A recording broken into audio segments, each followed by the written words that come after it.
All right, that is our 5 minutes of extra grace time. Thanks everybody for joining us online tonight. We are a small number, but hopefully that gives you even better opportunity to participate and ask questions as needed. We definitely encourage you to turn on your video so we can see your faces. It is not a requirement though, and understand that people have different things going on, and sometimes you join as you're able. So welcome. This is the 2024 CASC Parliamentary Procedure and Rules of Procedure info session hosted by the Mid-American Global Education Council, or MAGIC, who is also known for hosting Springtime Mayman. Um, we are so excited for this conference this year with all of you.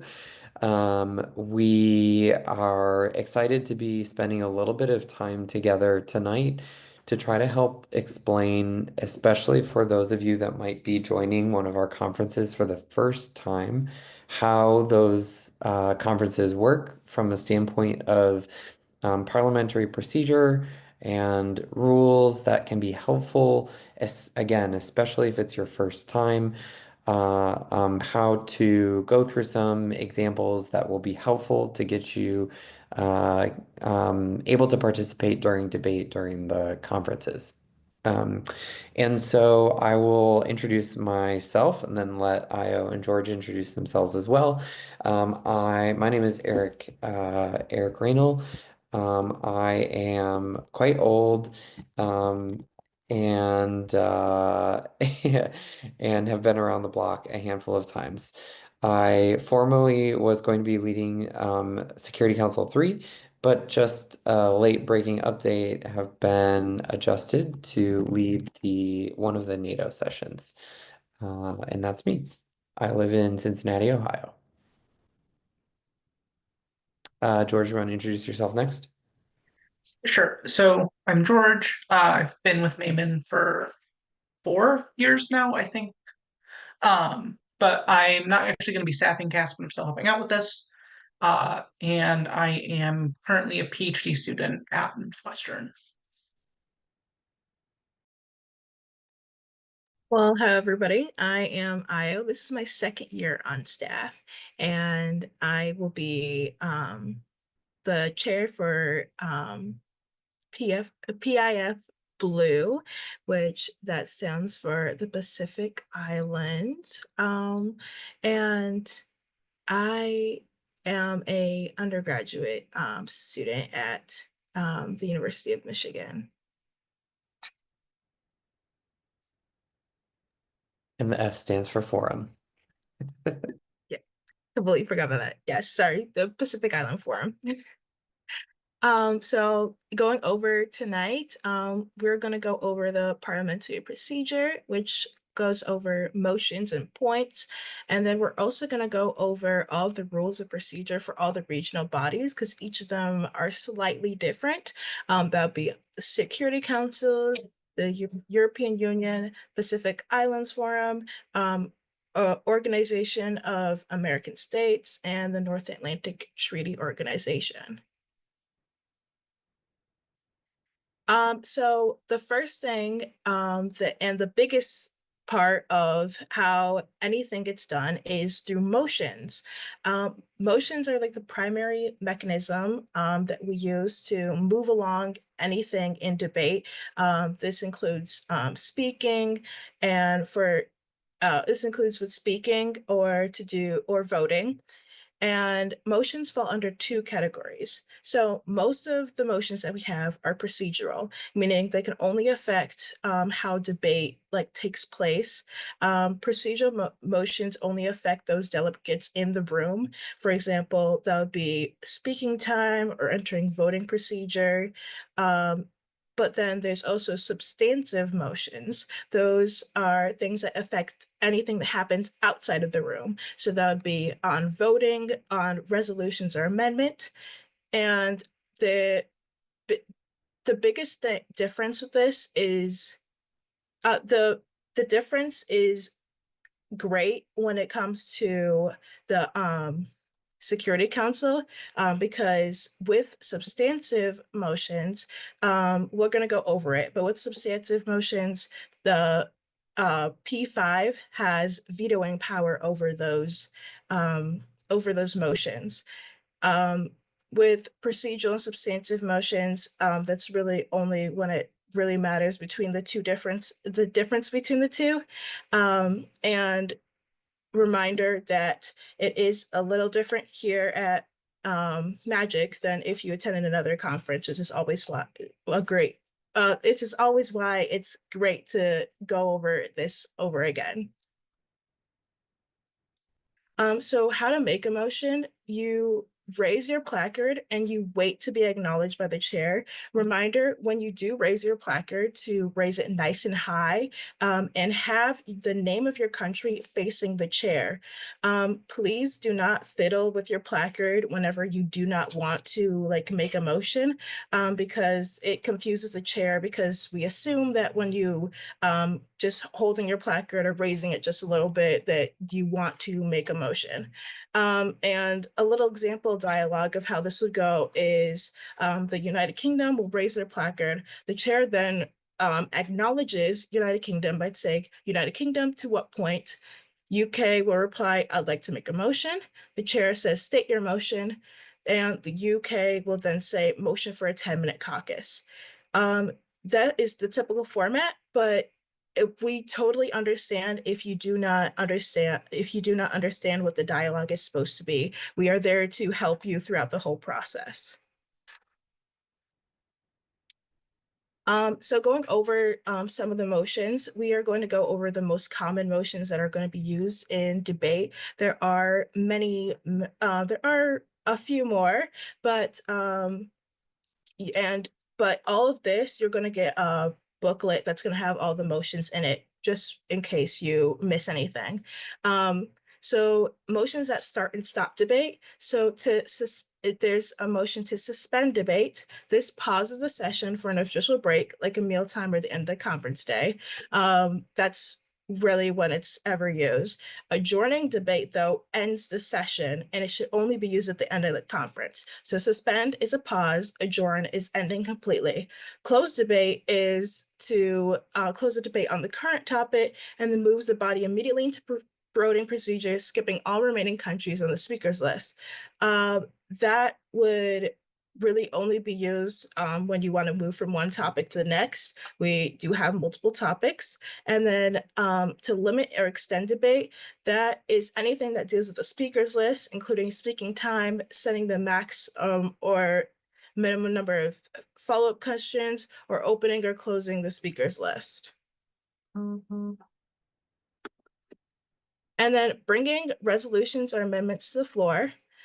So regarding this, delegates must move to bring a resolution or amendment to the floor to allow the body to discuss it before voting. If it is not brought to the floor, it is not going to be voted on. The process differs depending on your council or regional body. We're going to discuss this later. And resolutions will be written on paper, and then amendments will be written on amendment sheets. So we're going to be doing everything through writing with this conference. Delegates will give the dais a copy of the completed resolution amendment and then make a motion to bring that resolution or amendment to the floor. Again, it is very important that you actually bring it to the floor in order for it to be voted on. And please wait until the dais says that it is ready to be brought to the floor. And be very patient, because it's typically only going to be one or two people in that room, and there might be many resolutions or amendments for the chair to go through. And now we're going to go over points, which is another big part of parliamentary procedure. So there's a few different points. The most common one you're going to be used is point of inquiry. This is used when a delegate asks a question or to either the speaker or a chair. It's always phrased as point of inquiry to the speaker or chair.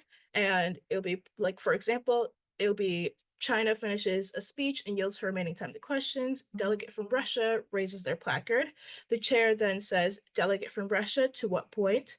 Delegate goes point of inquiry to the speaker. Chair goes on inquiry. Delegate, can you explain what China is doing to help so and so so? Just a reminder that this is only going to happen when the chair prompts for it. Typically, point of increase only happen after the speaker, after a speaker, or it can happen in between like speaking time that you need to, and that's when you ask a question to the chair. And then this point of personal privilege, this is used for an action that pertains solely to themselves. So rather than the entire committee, that is generally a motion. Point of personal privilege is when it just pertains to yourself. This includes, but not limited to, being added to the speakers list. It can also be adjusting the microphone volume, requesting the room temperature change, etc. And an example of this would be the delegate of Venezuela raises their placard. The chair then acknowledges Venezuela. Venezuela, to what point? The delegate says, point of personal privilege. Chair, state your privilege. Delegate, I'd like to be added to the speakers list. And that is typically how point of personal privilege should be used. And then the last point would be point of order. This is used by a delegate to correct an error in procedure through the chair. An example of this would be the delegate from Canada raises their placard. The chair says, delegate, to what point? Delegate from Canada, to what point? The delegate says, point of order. Chair says, state your point of order. Delegate, the speaker's microphone isn't working. Can you please turn it on? Point of order can also be used as an interruption, but only to be used during dire times. Typically, that'd be only when there's something that really needs intention. And it needs attention at that very moment. But please be cautious when you use point of order. Don't use it as a disruptive tool. Use it only when it's needed to benefit others or the way that procedure is moving. All right. Just And to now, jump in really quickly and summarize each of those, I know that was really excellent. Sometimes, especially as you're learning, especially if this is your first conference, it can be confusing to remember which one you are trying to use or need to use to get accomplished what you're trying to get accomplished. And I try to really keep it very simple in my mind by looking at the actual title of the point. You know, point of inquiry is a question. You're trying to ask a question. Point of personal privilege is a point that's used to serve something of your own personal privilege. And point of order is like order in the court, like you're trying to interrupt and get something at a really important point. Maybe it's too loud, maybe it's too quiet.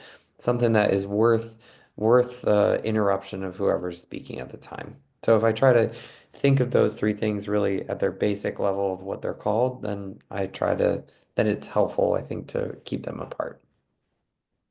Sorry for jumping in. yeah, Thanks. no, that's a great clarification. And now we're going to talk about the different rules of the procedure rules of the regional bodies, and George is going to present that for us. Awesome. So, kind of as I talked about, we have this general set of rules, procedures that we use. That comes from how the UN operates, but for most of these regional bodies, they are not part of the UN. They're their own thing. A lot of it ends up being very similar, but they all have some little bits of nuance that's important to talk about. So, starting with the Security Council, which is part of the UN, really the differences here come with voting and how voting procedure is handled.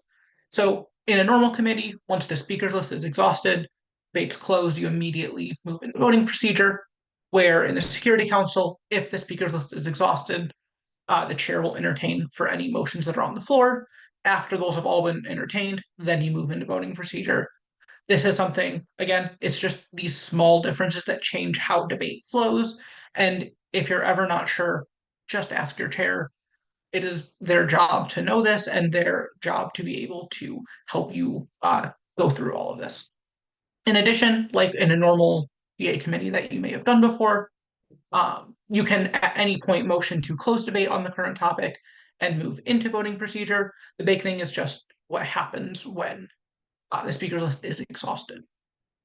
In addition, the other big thing, which is something that IO brought up towards the beginning, is the idea of the P5 and just how voting is a little bit different in the Security Council. So the Security Council has 15 members in total. Then it'll depend on just how many are actually present, how many delegates are there. But based off of that, there's a specific number of yes votes that something needs to get passed. So say all 15 members are there, you need 9 yes votes from those 15 to pass. In addition, we have the P5 countries. So these are the permanent 5 that are always on the Security Council. They have the power to veto. So if they vote no, say 14 vote yes, and then France votes no, that resolution would fail because France would have vetoed it. As an important note, this only applies to substantive votes, so resolutions, amendments, things of that nature, things that are policy. For procedural, changing the speaking time, something like that, the veto does not apply. You can't veto that. A no is from the P5 is the same as the no from any other country. So that's for the Security Council. This is that sheet that IO mentioned you're going to get. So this will be given to you in conference, and you can see each of the points, the motions that you can do, and just all the details on how many people need to vote yes. All of these special things, and then also the rules that they come from. You'll see this a couple more times throughout the presentation, and each one's going to be a little bit different for each regional body. Don't try and just memorize this sheet right now. You're going to get it. It's a tool for you to use. I highly recommend using it. So the next council we're going to talk about is the European Union. This is another one where voting is a little bit different. So in terms of anything procedural, exactly what you would expect. Simple, yes, no. Everyone has to vote on procedural motions. You can't abstain. And you just, if it reaches 50% plus 1, it passes. Otherwise, it fails. Very basic kind of voting that you would normally do. When it comes to procedural stuff, or when it comes to substantive, so resolutions, amendments, that sort of thing, you have what's called a qualified majority. The EU functions a little bit differently than a traditional body in that all of the member states have very different populations. So to balance how many states there are, the populations they represent, when you're voting on something, for something to pass, it needs to reach 65% of the EU population, and 55% of the member states need to say yes. So this is the current breakdown of what percentage of the population each member state represents. So you would need that percentage total to reach 65. This is a giant chart, and it's not super helpful. So there is an app that you can basically use from the European Union, and you can say, okay, I know this list of countries is voting yes. Would that pass? So I'm actually going to pull that up and show here is just an example vote. We had 27, or we have 27 members, 17 voted yes, 10 voted no. We reached the 65% that needs to pass. So this would pass. The two other examples would be, even though 23 of the 27 member states voted yes, those member states didn't make up 65% of the population. So this would end up failing. And kind of in the same vein, even though this vote, which has all of the biggest countries in the EU, it reached 65%, because only 7, which is not 55%, only 7 of the 27 voted yes, it would fail. And then we have that is, if you just look up European Union voting calculator, it's from the European Union. We can also share that link with you.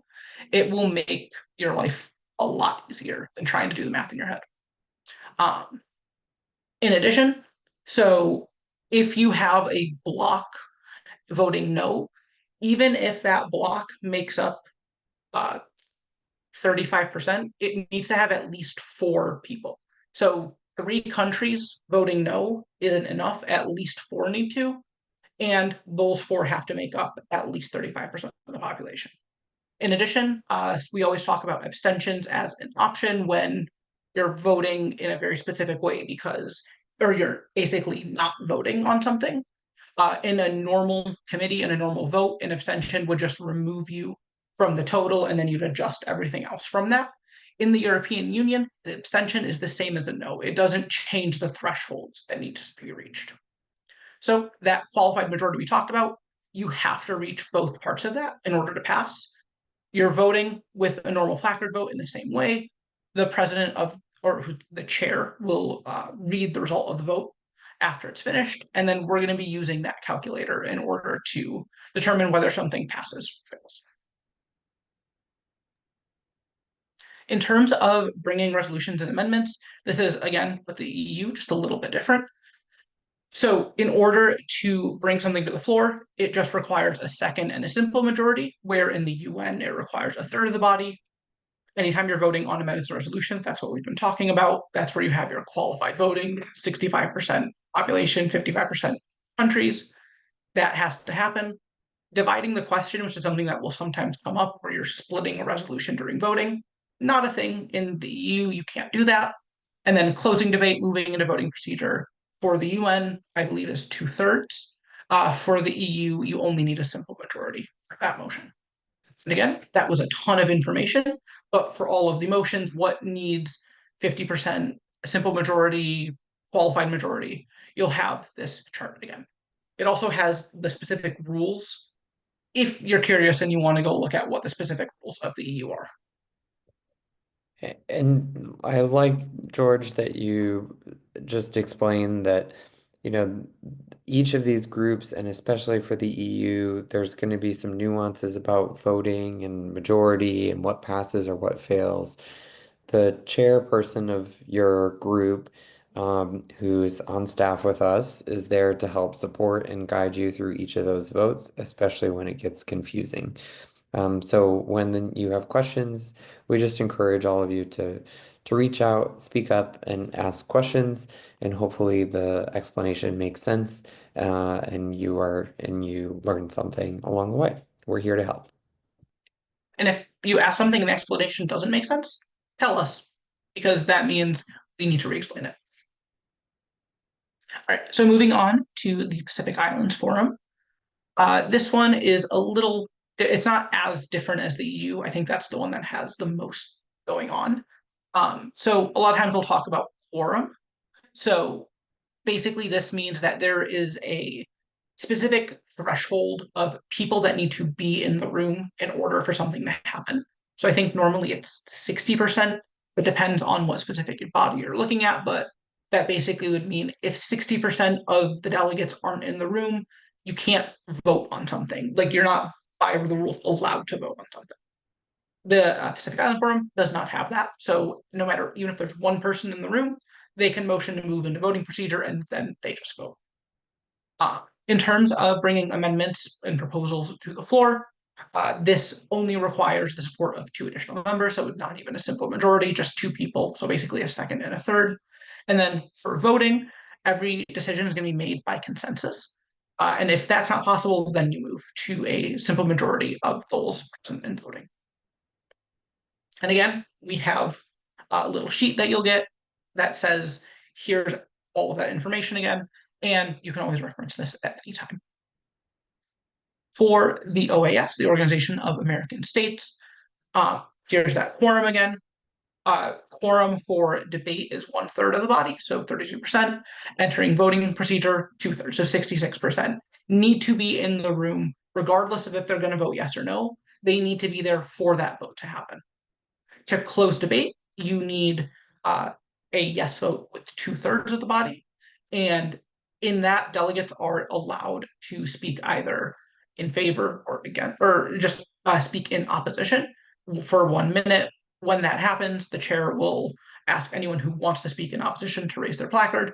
They'll be picked, they'll each have a minute, and then the vote will happen. For actually voting, everything is just going to require a simple majority of the body, except for closing debate, as we talked about. And again, you will have this sheet please reference it. I know for me, I do not remember all of these rules. If I don't have that sheet in front of me, there's no shame in trying to use it. So lastly, I believe we have NATO, which is the North Atlantic Treaty Organization. This voting isn't really the big thing here. These NATO will use some different kinds of proposals. So normally we talk about resolutions and amendments. That's what the UN does, and a lot of other bodies follow a very similar thing. But NATO has a little bit different options. So we have three. We have declarations, recommendations, and resolutions. Declarations are, you can almost think of it as a PR statement. It's basically the group putting out a policy statement. It's being communicated to the wider world. Recommendations are calls for action uh, by NATO member states. And then resolutions are expressions, but they don't actually call for action. So with a recommendation, that's where NATO is saying our member states are going to do this. Resolutions are where they're effectively asking someone else to do it. They're stating a policy. They say, we want to see this stuff done. If you think of how you normally write a resolution, you'll normally put a header just so you can say who's submitting this, who's supporting it, or who's a signatory on it. What committee are we in? You're going to do the same thing, and it's really important that you actually say, is this a declaration, a recommendation, or a resolution? In terms of closing debate in NATO, once you've moved into voting procedure, something a little bit different is going to happen normal, where one sponsor from each of the declaration, resolution, or recommendation is going to be given the option to give a brief speech. So this won't exceed 3 minutes, but they'll be able to get up, speak in favor of their proposal, and then after all of those happen, then you'll actually. In addition, for speaking time, in a normal committee, it can go as short or as long as the committee feels. With NATO, you can't limit the speaking time less than 3 minutes. 3 minutes is the minimum speaking time for a NATO committee. And again, here is that sheet. You're going to have access to this. As a note, NATO has a lot of ones, and all of them will have some where it says NA. That just means that's not something that is not a procedure that happens in that committee. So for NATO, you wouldn't actually motion to adjourn or close. But that's not super important. But if you see something on your sheet and it says NA and you want to do that, that means you can't. So if you really want to, talk to your chair and see what the way to go about. And that is all of our regional bodies. Thank you, George. That is a lot of information in a whirlwind fashion. We can entertain any questions that you all might have, but we hope that otherwise was a very brief, focused overview of how this meeting is going to work. Um, as an additional resource for you all, I will put into the chat our website as a link. There are some video examples of how debate is structured, how to make motions or points, and how voting procedure operates at our conferences. These can really help provide you more examples, practical examples of what to expect when we are together in just a few short weeks. George has also included the calculator online for vote tracking in the European Union. There's also apps on the app stores for you to look at too.